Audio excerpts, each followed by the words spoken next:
नमस्कार किसान भाइयों, मैं सूर्यदेवल फिर से हाजिर हूँ आपके अपने चैनल एग्रीकल्चर गुरुजी में। किसान भाइयों, आज हम बात करेंगे गेहूं की दो महत्वपूर्ण और बहुत ही शानदार उत्पादन देने वाली किस्मों के बारे में। दोनों ही किस्में बहुत ही शानदार हैं, लाजवाब हैं और किसान भाइयों को दोनों ही किस्में बहुत ज़्यादा पसंद आई हैं। इन दोनों किस्मों के बारे में A to Z पूरी जानकारी देने की कोशिश करूँगा।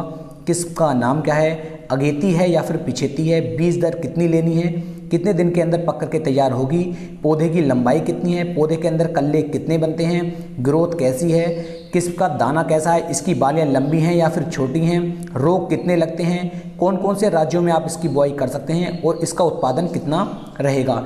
A to Z कंप्लीट जानकारी देने की कोशिश करूंगा, तो वीडियो को आप पूरा देखें, तभी किसान भाइयों आप एक सही और अच्छी जानकारी ले पाएंगे। यदि अभी तक आपने एग्रीकल्चर गुरुजी चैनल को सब्सक्राइब नहीं किया है तो आपसे निवेदन है कि चैनल को सब्सक्राइब कर लें, जिससे कि आने वाली वीडियो की नोटिफिकेशन आपको जल्द से जल्द मिल सके। तो चलिए शुरू करते हैं।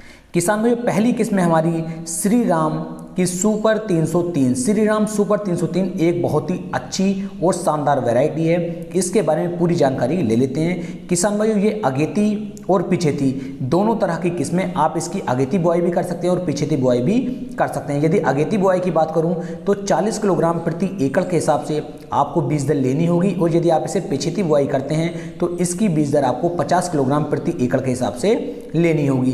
किसान भाइयों, यह किस्म जो है लगभग 125 से लेके 130 दिन के अंदर पक करके तैयार हो जाती है। और किसान में बात कर लें इसके पौधे की लंबाई की, तो इसके जो पौधे की लंबाई है वो 88 से लेकर के 90 सेंटीमीटर के आसपास तक इसका पौधा रहता है। काफ़ी कम हाइट का पौधा है और काफ़ी कम हाइट का होने की वजह से ये आसानी से नीचे नहीं गिरता है, इसलिए ये काफ़ी ज़्यादा टिकाऊ एक हमारी वैरायटी हो सकती है। इसके एक पौधे से आपको 10 से लेके 12 कल्ले आसानी के साथ मिल सकते हैं। पौधा अच्छी तरीके से ग्रोथ करता है और लगातार हरा भरा बन के रहता है। इस किस्म का जो दाना है वो मोटा और चमकदार किसान भाइयों आपको देखने को मिलेगा। बालियां काफ़ी लंबी होती हैं और इसकी बालियां जो है मोटी भी रहती हैं। इस गेहूं की रोटी जो है किसान भाइयों खाने में बहुत ही ज़्यादा स्वादिष्ट है। जिन किसान भाइयों ने अब तक इस किस्म की बुआई की है वे किसान भाइयों से बातचीत हुई तो उन्होंने बताया कि इसकी जो खाने में रोटी है ये काफ़ी ज़्यादा अच्छी लगती है। बात कर लेते हैं रोगों की, इसके अंदर कौन कौन से रोग लगते हैं और कौन कौन से रोग नहीं लगते। तो किसान भाइयों, भूरा रतवा, झुलसा रोग, रस्ट आदि जो रोग हैं ये इस किस्म के अंदर नहीं लगते हैं। ये इन रोगों के खिलाफ जो है काफ़ी ज़्यादा प्रतिद्वंदी है। बात कर लें इसके उत्पादन की, तो इसका जो उत्पादन किसान भाइयों आपको मिलेगा वो 26 से लेके 28 कुंटल प्रति एकड़ तक ये किस्म आपको उत्पादन निकाल करके दे सकती है, जो एक काफ़ी हद तक ठीक ठाक नॉर्मल सा एवरेज इसका रहता है। आप यदि सोचते हैं कि ये 35 कुंटल 40 कुंटल तक का एवरेज देगी तो किसान भाई इतना एवरेज नहीं देगी।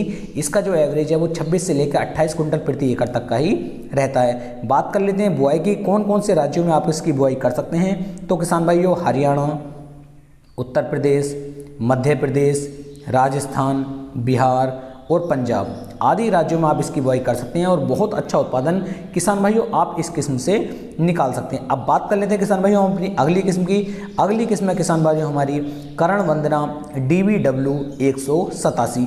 ये भी सुप्रसिद्ध किस्म है। इस किस्म को भी किसान भाइयों को बहुत ज़्यादा खुश किया है और इस किस्म ने काफ़ी अच्छा उत्पादन निकाल करके दिया है। बात कर लें करण वंदना DBW 187 की, तो इसकी जो किसान भाइयों पकने की अवधि है वो लगभग 118 से लेके 120 दिन के अंदर ये किस्म पक करके तैयार हो जाती है। बात कर लेते हैं बीज दर की, तो 40 किलोग्राम प्रति एकड़ के हिसाब से आपको बीज लेना होता है।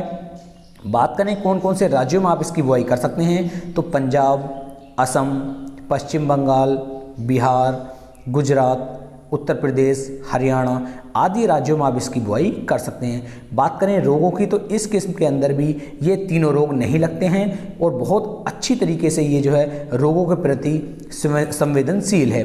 पौधे की ऊंचाई की बात करूं तो लगभग 98 से लेकर 100 सेंटीमीटर की हाइट के इसके पौधे रहते हैं। किसान भाइयों, ये हमारी श्री राम 303 के मुकाबले थोड़ी सी ऊंची किस्म है, लेकिन ये भी आसानी के साथ नीचे नहीं गिरती है। बात कर लेते हैं सिंचाई की, इस किस्म को सिंचाई की कितनी आवश्यकता पड़ती है, तो इस किस्म को आपको लगभग 3 सिंचाइयों की आवश्यकता पड़ती है। बात कर लेते हैं उत्पादन की, तो लगभग 26 से लेकर 28 कुंटल प्रति एकड़ तक का उत्पादन ये किस्म भी किसान भाइयों आपको निकाल करके दे सकती है। बुआई के समय की बात करूं तो 1 नवंबर से लेकर 10 दिसंबर तक आप इसकी बुआई कर सकते हैं। जो हमारी श्री राम 303 सुपर है उसकी बुआई भी किसान भाइयों आप अक्टूबर के लास्ट वीक से लेकर के दिसंबर तक कर सकते हैं, कोई भी दिक्कत आपको नहीं आएगी। और इसमें किसान भाइयों सिंचाइयों की आवश्यकता 3 से लेकर 4 सिंचाइयों की आवश्यकता पड़ जाती है। तो उम्मीद है मैं आपको एक सही और सॉलिड जानकारी दे पाया हूँ। दोनों ही किस्में अच्छी हैं, इनमें से किसी भी एक किस्म का चयन करके आप इनकी बुआई कर सकते हैं।